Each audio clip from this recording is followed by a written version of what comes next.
Torej, ekoasi, besni biologi in pa dolgopolci, pridite nazaj, na vrsti je podelitev nagrad in priznanj. Zdaj pa poslušajte, kaj vse prejmejo. Zmagovalne ekipe, to je samo začetek, to se bo zdaj kar stopnjevalo. Zmagovalne ekipe najprej prejmejo pokale in priznanja tekmovanja EkoKviz, ki jih bo podelil dr. Peter Gašperšič, državni sekretar na Ministrstvu za okolje in prostor. Prosim vas, da se mi pridružite na odru, pozdravljeni in vas najprej vabim k uvodni besedi. Lep pozdrav, dragi učenci, res ste prave ekoface. Jaz sem, ko sem prišel sem v to dvorano, kar bil malo zmeden, ker je bil tak žur, sem rekel, zdaj bom pa jaz tukaj tist, ki bo ta žur pokvaril. Tako da meni so sicer pripravili en govor, ampak bom kar tako nakratko to zadevo opravil. Skratka, veseli me, da ste se učili na temo podnebnih sprememb, na temo biotske raznovrstnosti, na temo učinkovite rabe in varčevanja z energijo.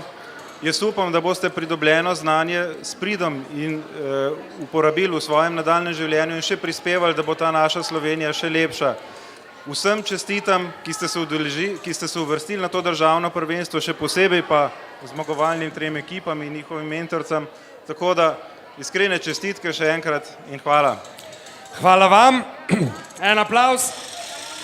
Prosim pa vas, da seveda s pomočjo hostese podelite pokale in pa priznanja. Najprej za tretje mesto prejmejo tamle na vaši levi. To so naši ekoasi iz Murske Sobote. Čestitke.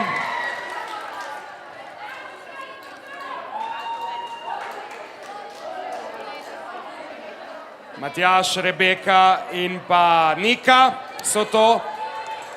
Drugo mesto so osvojili besni biologi.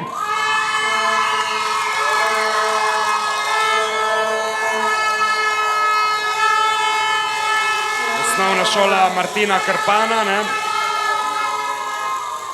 in pa njihova mentorica, tako kot tukaj prekmurska.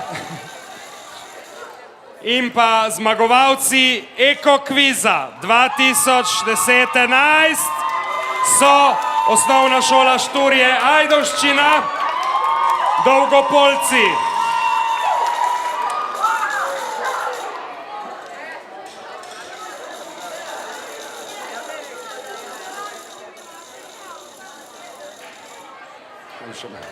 Hvala gospodu Gašperšiču, najlepša hvala za sodelovanje in za vse ostalo. Prejmete še praktične nagrade, zelo dragocene, ki pa naj zaenkrat ostanejo presenečenje, da še malce stopnjujemo napetost. Dokazali ste, da ste talenti, prav vsi po vrsti in tudi vse ekipe, ki niso prišle do finala, ampak kot da ne bi bilo talentov na našem odru za danes še dovolj, imamo še enega, ki je že dokazal, da je ultra talent. Zato vas prosim, tekmovalne ekipe in mentorce, če se malo umaknete spet v dvorano, kajti